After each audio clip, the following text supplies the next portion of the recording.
प्रिय भक्तों और सत्य के खोजियों, श्रीमद् भागवत गीता में भगवान कृष्ण के उपदेशों का वर्णन है, जिसमें मनुष्य को जीवन, कर्म, ध्यान, शांति, सत्य, योग और सफलता के बारे में सभी महत्वपूर्ण विषयों को गहराई से जानने को मिलता है, जो ज्ञान किसी भी मनुष्य के जीवन में बहुत उपयोगी सिद्ध होता है।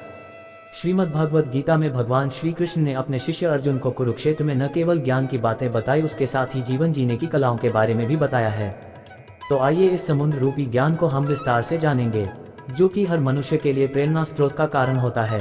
गीता में दिए उपदेश आज भी उतने ही प्रासंगिक हैं और मनुष्य को जीवन जीने की सही राह दिखाते हैं।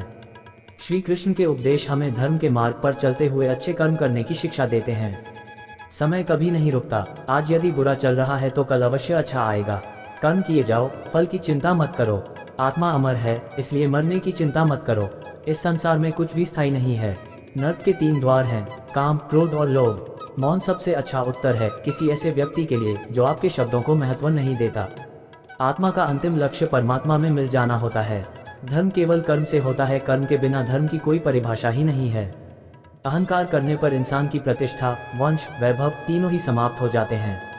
मैं सभी प्राणियों के हृदय में स्थित आत्मा हूँ। मैं सभी प्राणियों का आदि, मध्य और अंत भी हूँ।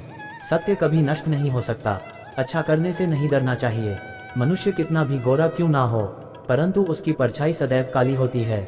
मैं श्रेष्ठ हूँ, यह आत्मविश्वास है, लेकिन सिर्फ मैं ही श्रेष्ठ हूँ, यह अहंकार है। व्यक्ति जो चाहे बन सकता है, यदि विश्वास के साथ इच्छित वस्तु पर लगातार चिंतन करें। प्रेम सदैव माफी मांगना पसंद करता है और अहंकार सदैव माफी सुनना पसंद करता है। जो रास्ता ईश्वर ने आपके लिए खोला है, उसे कभी भी कोई बंद नहीं कर सकता। मनुष्य का जीवन केवल उसके कर्मों पर चलता है। जैसा कर्म होता है वैसा उसका जीवन होता है। एक बार माफ करके अच्छे बन जाओ, परंतु दोबारा उसी इंसान पर भरोसा करके बेवकूफ़ कभी ना बनो।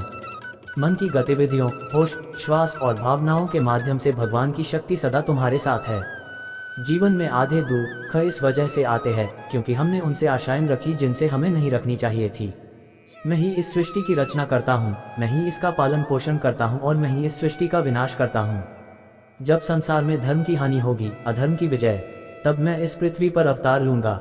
शांति से भी दुखों का अंत हो जाता है और शांतचित्त मनुष्य की बुद्धि शीघ्र ही स्थिर होकर परमात्मा से युक्त हो जाती है।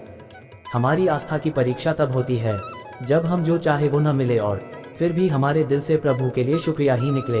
लोग अक्सर सच कहने से बचते हैं या डरते हैं, पर सत्य कभी छुप नहीं सकता और न ही कभी मिट सकता है। कितना भी छुपा ले, पर सच तो उजागर हो ही जाएगा। जो बात सच पर आधारित हो, उसे करने या कहने और मानने से कभी नहीं डरना चाहिए।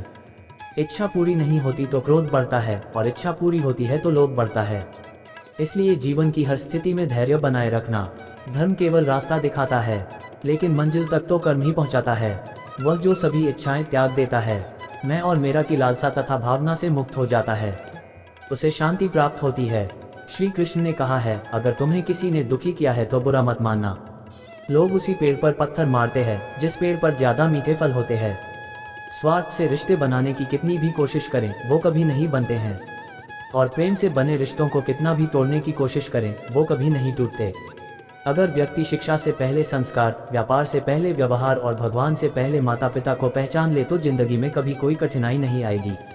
जिस मनुष्य ने जवानी में बहुत पाप किए हैं, उसे बुढ़ापे में नींद नहीं आती। श्री कृष्ण कहते हैं कि मनुष्य को अपने मन को बार बार समझाना चाहिए कि ईश्वर के सिवा उसका कोई नहीं है।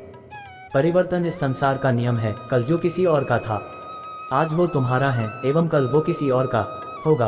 विषयों का चिंतन करने से विषयों की आसक्ति होती है, आसक्ति से इच्छा उत्पन्न होती है और इच्छा से क्रोध होता है, क्रोध से सम्मोहन और अविवेक उत्पन्न होता है। जो कुछ हुआ अच्छे के लिए हुआ, जो हो रहा है अच्छे के लिए हो रहा है, जो होगा वह भी अच्छे के लिए ही होगा। मेरे लिए न कोई घृणित है और न ही कोई प्रिय, न कोई निर्धन है और न ही कोई धनी। बस जो भक्ति भाव के साथ मुझे याद करते हैं, मैं उनका हूँ और वो मेरे। आप वही हैं जिसमें आप विश्वास करते हैं। आप वह बन जाते हैं जो आप मानते हैं कि आप बन सकते हैं। अगर तुम अपना कल्याण करना चाहते हो तो सभी तरह के उपदेशों, सभी धर्मों को छोड़कर मेरी शरण में आ जाओ, मैं तुम्हें मुक्ति प्रदान करूंगा। जिस इंसान के चारों तरफ नकारात्मक लोग रहते हैं, उस इंसान का मंजिल से भटक जाना तय है। जिंदगी में सब कुछ खत्म होना जैसा कुछ भी नहीं होता। हमेशा एक नई शुरुआत हमारा इंतजार कर रही होती है। इंद्रियों के अधीन होने से मनुष्य के जीवन में विकार और परेशानियां आती है। सुख दुख का आना जाना सर्दी गर्मी के आने जाने के जैसा ही है, इसलिए इन्हें सहन करना सीखना ही उचित है। निर्बलता अवश्य ईश्वर देता है, परंतु मर्यादा मनुष्य का मन खुद निर्माण करता है। जीवन में वाणी को संयम में रखना अनिवार्य है, क्योंकि वाणी से दिए हुए घाव कभी भरे नहीं जा सकते। मनुष्य उसके लिए शोक करता है जो शोक करने के योग्य नहीं है, और फिर भी ज्ञान की बातें करते हो। बुद्धिमान व्यक्ति ना जीवित और ना ही मृत व्यक्ति के लिए शोक करते हैं। मैं हमेशा तुम्हारे साथ और तुम्हारे आसपास रहता है, चाहे तुम कुछ भी कर रहे हो। जो हुआ अच्छा हुआ, जो होगा अच्छा होगा। स्वयं को मुझ पर छोड़ दो, अपने कर्म पर ध्यान दो। कर्म ऐसा जो स्वार्थ रहित पाप रहित हो। जीवन में समय चाहे जैसा भी हो, परिवार के साथ रहो। सुख हो तो बढ़ जाता है और दुख हो तो बढ़ जाता है। मोहग्रस्त होकर अपने कर्तव्य पथ से हट जाना मूर्खता है, क्योंकि इससे ना तो तुम्हें स्वर्ग की प्राप्ति होगी और ना ही तुम्हारी कीर्ति बढ़ेगी। श्री कृष्ण कहते हैं कि सत्संग ईश्वर की कृपा से मिलता है, परंतु कुसंगति में पड़ना मनुष्य के अपने ही हाथों में होता है।